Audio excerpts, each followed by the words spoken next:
Courtney Conlogue is hitting the lineup now. She was runner-up to the world champion last year. She'll be in the red. Johanne Defay will be surfing in the blue. And Sage Erickson will be surfing out there in the white jersey. Doesn't have any kinks, any chinks in her armor, so, but Snapper Rocks really suits her well. She can lean into that forehand. Well, it suits everyone well when it's firing, and at the moment it's coming alive. Johanne Defay having a look at this one.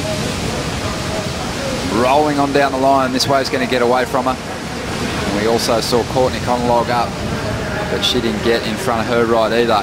Had a south swell the last couple of days, and as a result, the traps that fill up with sand, they've been pumped.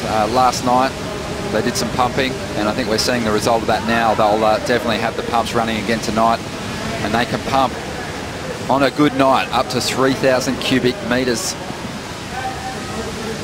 of sand. So that's going to be very exciting as Sage Erickson gets her campaign underway here in round 3. Sage looking sharp.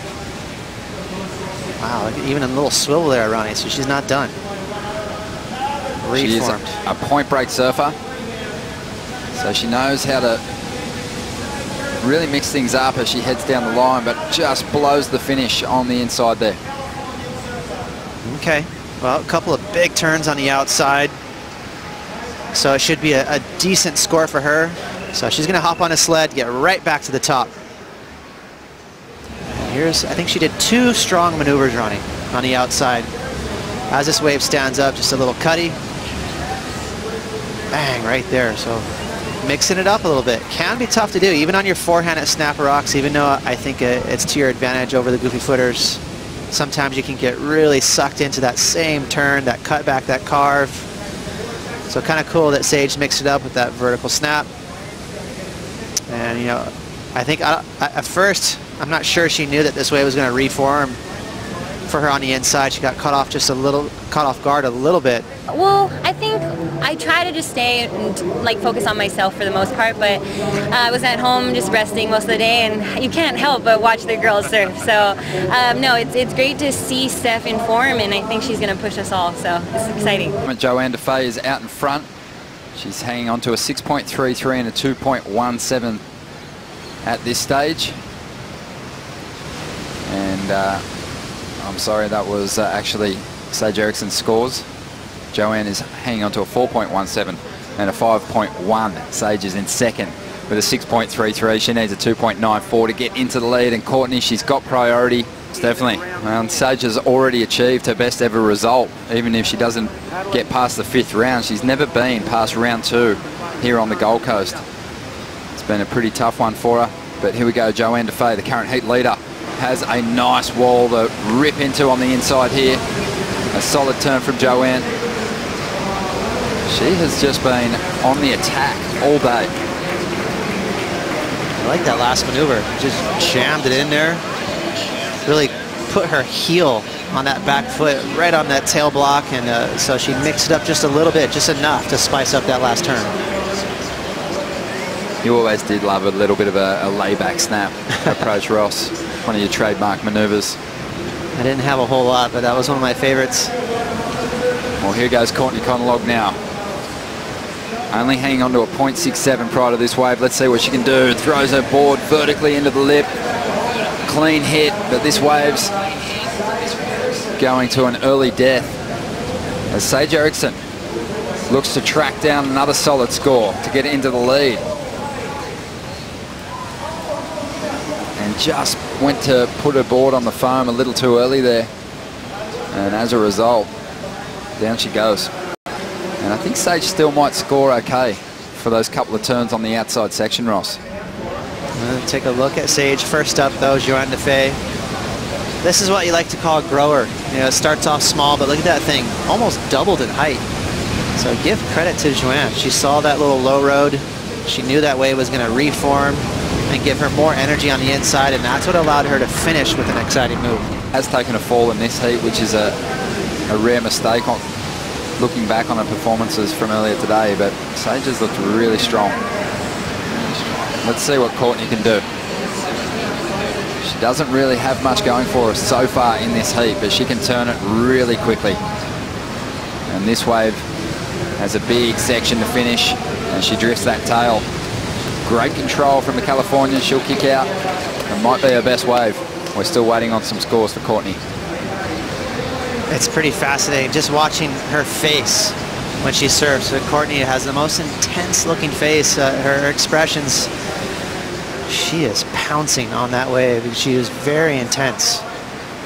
If you had to make a comparison to a surfer on the men's championship tour that has that same sort of intensity, who would you say Courtney is most like? You know, there are some parallels with Adriana de Souza. You know, just on attack.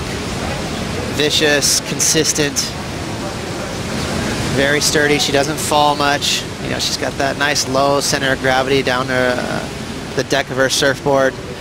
But intense, isn't it? You have someone in mind. Just watching her face in that last wave, she was, you know, ready to eat that thing. Be a good fight between those two too. I think Courtney might get him.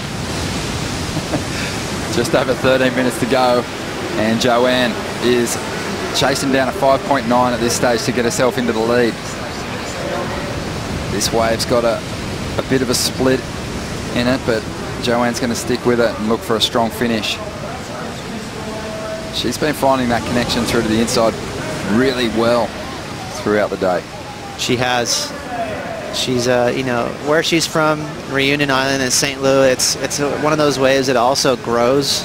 So maybe she has some familiar ground there, and that kind of training, knowing which wave to pick, because it's no mistake that she's been on some winners today.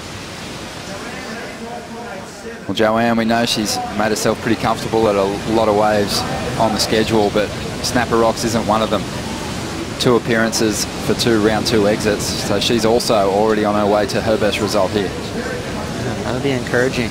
You don't want to really have that stain on the roster. You know, when you look at the schedule, you don't want to go, oh, I don't want to go there. So this is nice for her to go, you know what, I can get it done at Snapper Rocks. So, you know, this is definitely a step in the right direction for her.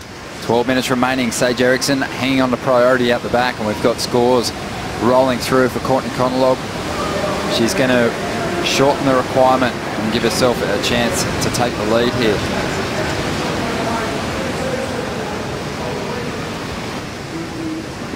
And Johanne has opted for the ski on this occasion as Courtney Conlogue. She swings. Still waiting to find out what Courtney's chasing on this ride. She got a 5.1 on her last wave. She needs a 6.66 from this ride to take the lead. A nice steep wall, a couple of big turns from Courtney, and still moving with plenty of momentum towards the last couple of sections. Down the line, a big carb there, really mixing things up. And this wave is just getting cleaner. And it finishes right there on the inside. Courtney chasing a 6.66. A good chance she'll get that number and move into the lead. Them are really mixing things up in a big way from the outside right through to the inside. We're seeing a lot of different maneuvers. I agree. They're not afraid to mix it up. We've seen anything but safety surfing today too. Strong performances from all the women. So you saw at the beginning of that wave, she kind of stomped on the tail. She was resetting, waiting for that thing to build up. Had to deal with some soup, all that whitewash, but it's going to get really nice and clean right past this section. There's that swooping carb. Watch this carb down right here. I like this, very smart. She knew that it was going to close out, so she fit 2 maneuvers in. Sometimes that's risky, but in that time right there for Courtney, it paid off. It's on the clock, and numbers coming through for Courtney Conlogue on her last wave, a 6.37. So at this stage of the game, not enough to get her into the lead. She's still after a 5.39. But Sage Erickson needs to improve on her 5.43, her lowest score, because Courtney, it feels like she's warming up out there. And we know Johanne Defay can post a big number. She only needs a 5.9. This is a really close heat. But hanging on the inside too for Sage Erickson isn't a bad option. She only needs to better a 5.43 to push the requirement higher for Courtney. But Conlogue is going to get a wave here. She uses priority. And let's see if the work in the off-season pays off. A couple of big turns to get started. Looking sharp. This wave might shut down. She throws down a huge layback hack to finish. The requirement was a 5.39. There is now just 20 seconds remaining, and there was nothing rigid about that wave, and that feels good. Into the quarterfinals for the 5th year in a row here on the Gold Coast, and have a look at just how much power she unloads in these first couple of turns. I didn't like this wave either. It was funky. See, it had that rib splitting through it, really trying to throw her tempo off, but she was so smart to save the best for last.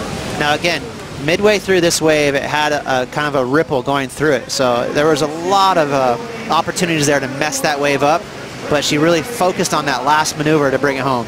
A 7.67, and Courtney is buzzing. She's moving through to the quarters, and Sage Erickson and Johanne Defay will have to fight their way through round 4.